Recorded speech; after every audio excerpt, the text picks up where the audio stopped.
ಕಾರ್ಯಕ್ರಮ ನಮ್ಮ ಬಿಜೆಪಿಯ ಮಹಾನ್ ನಾಯಕರು ಜನಸಂಘದ ಸಂಸ್ಥಾಪಕರಾಗಿರುವಂತಹ ದೀನ್ ದಯಾಳ್ ಉಪಾಧ್ಯಾಯರ ಜನ್ಮದಿನೋತ್ಸವವನ್ನು ಆಚರಣೆ ಮಾಡ್ತಾ ಇದ್ದೇವೆ. ಈ ಸುಸಂದರ್ಭದಲ್ಲಿ ಹಲವಾರು ಕಾರ್ಯಕ್ರಮವನ್ನು ಹಮ್ಮಿಕೊಂಡಿದ್ದೇವೆ.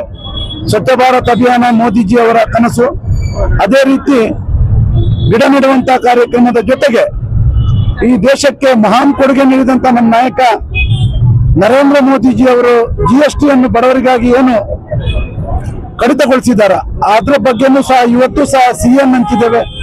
ಈ ರೀತಿ ಇವತ್ತು ಇಡೀ ಕ್ಷೇತ್ರದ 269 ಬೂತ್ಗಳಲ್ಲೂ ಸಹ ನಾವು ದೀನ್ ದಯಾಳ್ ಉಪಾಧ್ಯಾಯರ ಜನ್ಮದಿನವನ್ನು ಆಚರಣೆ ಮಾಡುವ ಜೊತೆಗೆ ಬೂತ್ ಮಟ್ಟದ ಕಾರ್ಯಕರ್ತರಿಗೆ ಒಂದು ಹೆಚ್ಚಿನ ಹುಮ್ಮಸ್ಸು ನೀಡುವ ರೀತಿಯಲ್ಲಿ ಇವತ್ತು ನಾವು ಈ ಕೆಲಸವನ್ನು ಮಾಡಿದ್ದೇವೆ ಅಂತ ಹೇಳಕ್ಕೆ ಹೆಮ್ಮೆ ಪಡ್ತಾ ಇದ್ದೇವೆ.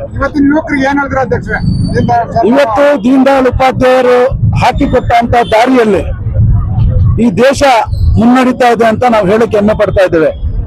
ಆ ಒಂದು ಮಾರ್ಗಸೂಚಿ ಪ್ರಕಾರ ಕಟ್ಟ ಕಡೆಯ ವ್ಯಕ್ತಿಗೂ ಸಹ ಎಲ್ಲಾ ರೀತಿಯ ಅಂತ್ಯೋದಯದಲ್ಲಿ ಸಿಗ್ಬೇಕಾದ ವಸ್ತುಗಳು ಸಿಗ್ಬೇಕನ್ನುವ ನಿಟ್ಟಿನಲ್ಲಿ ದೀನ್ ದಯಾಳ್ ಉಪಾಧ್ಯಾಯರ ಮಾರ್ಗದರ್ಶನದಲ್ಲಿ ನಾವೆಲ್ಲ ನಡೀತೇವೆ, ಮುನ್ನಡೆದು ಬಿಜೆಪಿಯನ್ನು ಸದೃಢಗೊಳಿಸ್ತೇವೆ ಅಂತ ನಾವು ಹೇಳಕ್ಕೆ ಹೆಮ್ಮೆ ಪಡ್ತಾ ಇದ್ದೇವೆ.